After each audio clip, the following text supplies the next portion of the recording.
Hello, amahoro kuri mwe mwese mudukurikirana umunsi ku wundi. Ngira ngo ku munsi w'ejo nibwo ndimo kuganira n'abantu turi kuvuga ku bintu bijyanye n'amafaranga y'ikoranabuhanga. Mbese ngira ngo muri kubona ko abantu benshi cyane ibyo bintu batabyumva. Ariko nubwo batabyumva babyanga banabibona mu maso yabo kandi banabireba biri kubabamo ndetse banabana nabyo. Kuko ari nk'umuntu nahaye urugero ku munsi w'ejo mubwira ku mafaranga y'ikoranabuhanga, ndamubwira ati se nk'ubu ngubu tuvugana iyo abantu bagiye kukwishyura bakwishyura mu hehe mafaranga. Ati akenshi bamwishyura kuri mobile money kandi abonaga ari umuntu usobanutse. Ikintu kibabaje cyane ni ukuntu ibi bintu bya cryptocurrency abantu b'abanyabwenge, abantu bize, abantu b'abahanga babandi nyine tuba dufata nk'initi, babandi bafite ubwenge n'ubundi karema ubwenge bw'ubukorano, reka mbaye ko mbyita, kuko buriya ubundi iyo ufite ubwenge bwo mu ishuri nyine n'ubwenge buyorezanyo bakuyorejemo bashyiramo, ariko hari ubwenge n'ubundi karemano, ubwenge ubona baravukanye. Abantu nk'abo ngabo rero usanga bifitiye ubwenge bavanye mu mashuri, bamwe twita ko nyine ari abantu bafite ubwenge bw'inyongera, babize kabisa. Sinzi impamvu nkunda gukoresha ijambo rivuga ko harimo abize nyine bakiga n'ibitabareba, ugasanga ni abantu badasobanukiwe cyane. Abantu twari turi kuganira ni abantu bafite office ikomeye, ni abantu bakomeye, ni abantu barenze, nibo abantu bize amashuri rwose, biga amashuri menshi. Ariko ngirageje kubaganiza kuri Pi Network barambwira ati ibyo bintu byanyu byana hirya. Ngerageza kubabwira ibya cryptocurrency barambwira ati byana uwo mwanda, ibyo bintu byanyu ni ibiki. Nkibaza umuntu wize wasobanukiwe mukuru avuga ko ibyo bintu bitabaho ngo bitazanashoboka. Ndagije ndebamo umwe muri bo warushesha kanguhe mu bijyanye n'ubwenge, ndavuga ati se my brother, ubu ngubu iyo ugiye kwishyura mu buzima busanzwe, nk'ubu ngubu muri iki cyumweru wishyuye kashi ahantu hangana gute? Kuko biri kose nk'umuntu usobanukiwe iminsi yose umaze utembera hirya no hino wagiye ukoresha amafaranga pe, wishyuye kashi ahantu hangana gute? Arambwira ati se ntanakubeshye ndumva ngiye kumara hafi nk'icyumweru cyose ntishyuye kashi, nageze tangira mu ntoki. Ngira ngo ibyo bintu murabizi neza cyane. Nk'ubu ngubu uzarebe nk'iteze nka moto cyangwa se uteze nk'imodoka wenda taxi voiture, kugira ngo biborohere mwese nuko mwishyurana mu buryo bw'ikoranabuhanga. Kuko iyo utanze kashi hazamo ibyo kuvunjisha ugasanga umuntu aragukerereje. Mbese ikintu kijyanye n'ikoranabuhanga gisa naho cyoroshya ubuzima cyane, kandi nawe ni ibintu wibonera n'amaso yawe. Noneho ndangije uwo mutipe ndavuga ati se nimba uwishyura mu buryo bwa mobile money, bwa Airtel money, ayo mafaranga ugendera kuri telefone, nimba udafite kashi ukavuga ngo ibyo bintu ngo by'ikoranabuhanga ngo ntubyemera, ibyo umazemo iminsi ibyo ni ibiki? Nibwo yaneze amatwi arambwira ati noneho ngaho mbwira ibyo bya mobile money bihura gute na cryptocurrency, n'ibyo bintu byanyu bya Pi Network kuri kuvuga bya Bitcoin bihura gute?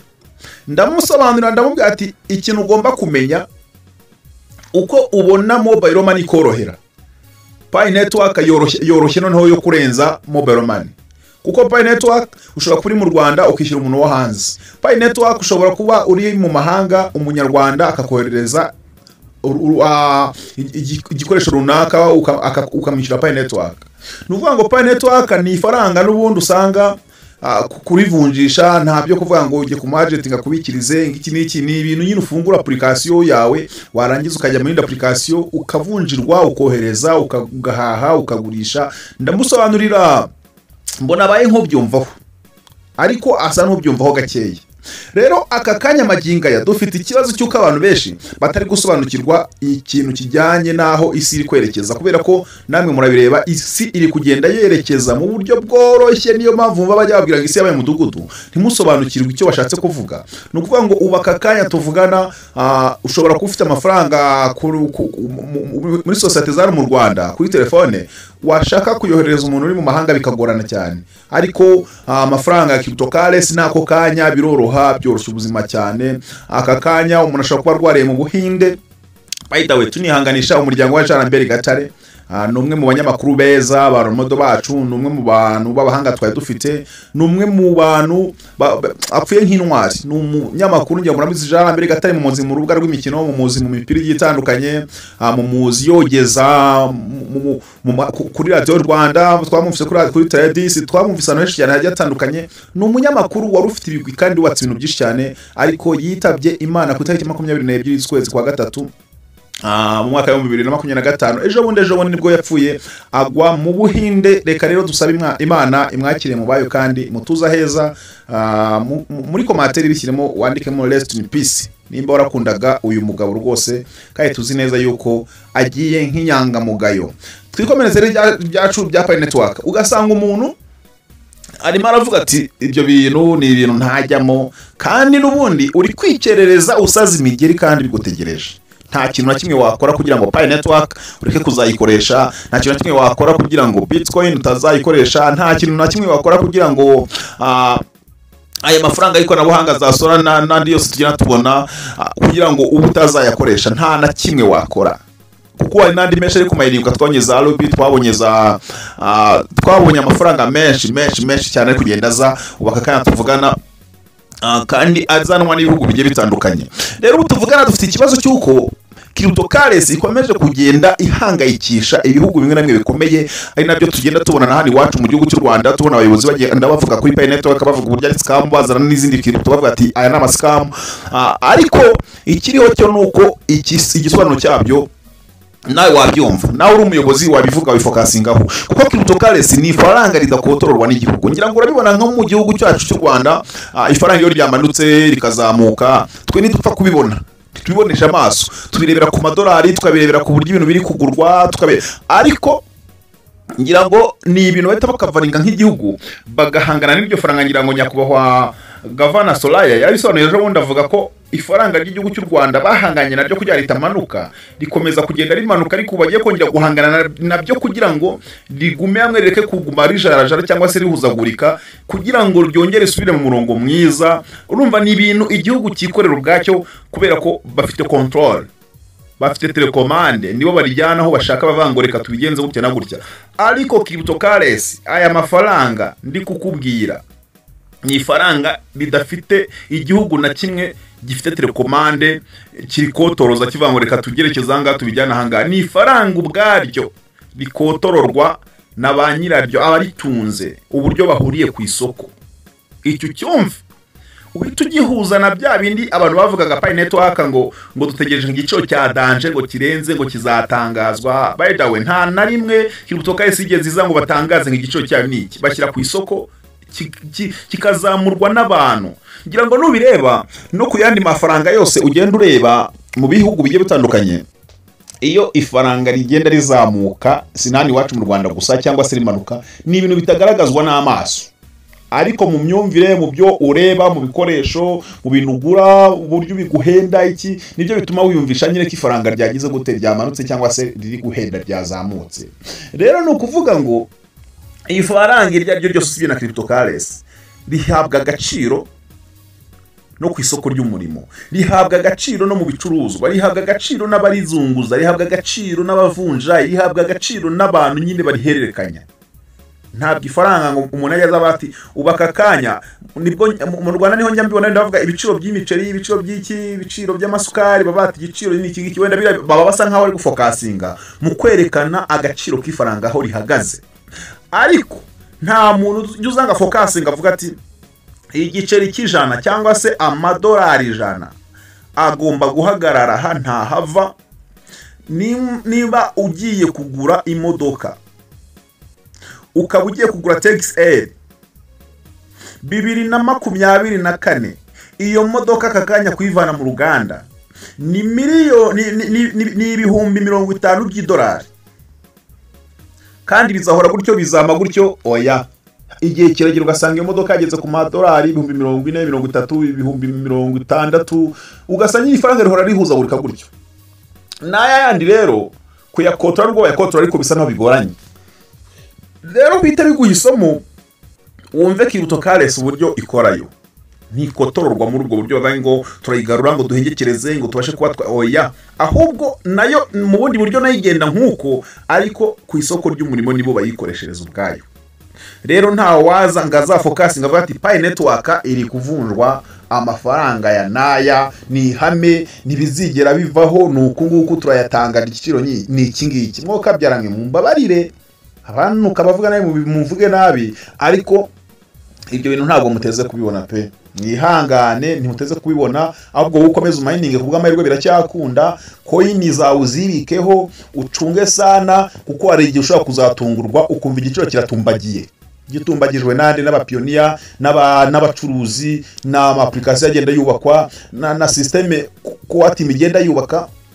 Kuko maginga ya abantu ubushize mwibuke narababwiye ngo Pi Network coin imwe iri ku $2 nimwanze kumva, ubwo ndakubwira icyo nababwiye. Ndongera ati coin imwe iri ku $1.80, mwanga kumva igera ku $1 ku $1.60.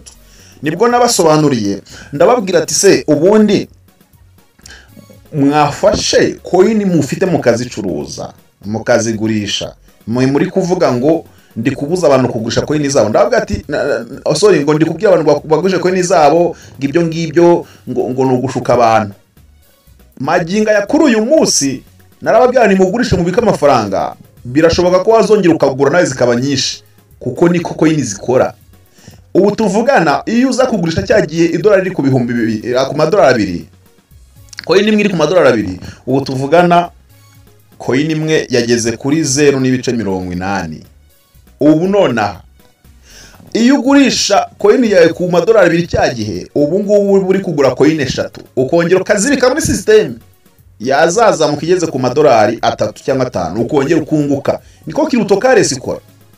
Ni nayo mpamvu ejo dushaka gushituka gutya dutunguka bona Pi Network coin imwe iruse coin ya Bitcoin, ugasanga iri ku $100 mu gihe Bitcoin turi kujya tubona isirikira ku $82, 86, ndavuga ubwo ibihumbi 82, 86. Ugasanga noneho Pi Network yo ihisiza mukigeza ku $100,000. Uri kubyumva ibyo bintu? Kuko Pi Network iyo ureba ubona ifite value iri hejuru, ubona ifite imbaraga zirenze iza Bitcoin. Ukuri ushingiye cyangwa se ugafokasinga ku gihe Bitcoin yaziye, ukareba n'igihe Pi Network iziye, ukareba imbaraga ifite, ukareba uburyo ikomeza kugenda ihangana ku isoko ry'umurimo ku ma exchange. Kuriya guhangana kwayo rero ni nazo mbaraga ishobora kuzajya bitewe natwe no ku isoko agaciro ihabwa, ugashiduka iri kuzamuka. Bitcoin iri ku $80,000 yaraturutse kuri 00 n'ibice. Ibyo byo ubyumve rwose aragira no itari no ku $1. Rero Pi Network imbaraga ifite akanya nizo ziduha igisobanuro cyangwa se ubusobanuro bw'ahazaza uburyo izagenda izamuka, ariko bikoma gufokasinga kuri receiving ngo tuzatangazwa n'igiciro cya nyacyo oya. Munyangane mwe mukunda GCV mwaratengushwe kenshi, mwayitegereje kenshi ntiyigeze iza, na nisa muri kuntuka, ariko ntabwo mufite amakuru ngizaza ryari. Twe tubabwira ibyo tubona ibiriho, ni naza tuzayifate nk'amanu y'Imana, ariko mwibyiringira. Rero ubu tuvugana gerageza ugendane n'ibigezweho. Niba ufite Pi 1000 ugifata mu Pi 100 basi uzicuruze, zimanuke zizamuke, umbanukane nazo, nizizamuka uzamukane nazo. Umenye uburyo nyine ubucuruzi bukorwa. Ndabakunda cyane. Reka izi ni zimwe mu modoka dufite aka kanya ziri kugurishwa. Ubu tuvugana aka kanya zo nagenzi zazo mutabona hano zikaba ziri ku isoko. Nawe se waba wifuza ko tukugurisha imodoka? Waba ufite se imodoka ushaka ko tukugurishiriza? Nyarutsa yizaye tuyigushyirire ku isoko. Si ngombwa ko bikwicira akazi, twe turahakubereye. Izi nazo ni inzu nziza kandi zose ziri ku isoko. Niba ushaka ko tukugurishiriza inzu tugane, cyangwa se waba ushaka ko tugushyirira inzu ku isoko, nyaruka tubigufashemo. Ibi nabyo ni ibibanza byiza dufite biri ku isoko. Waba se ufite bene ibyo bibanza ushaka gucuruza cyangwa kugurisha, duhamagare tubigucururize. Dufite amasamba atandukanye, amahegitari n'amahegitari, imirimo yo guhinga n'amafamu yo kororeramo. None se waba ufite imodoka ikodeshwa, ufite gahunda yihutirwa, none wabuze ugukodesha imodoka, duhamagare tubigufashemo. Uzi n'ikindi, dufite ibikoresho byo mu ngo bitandukanye. Niba ufite ibyo ucuruza cyangwa ushaka kugurisha, wibura umukiriya kandi duhari gatanu ku kandi, kuva mu gitondo saa 6 nimugoroba. Twe turacuruza kandi turamamaza.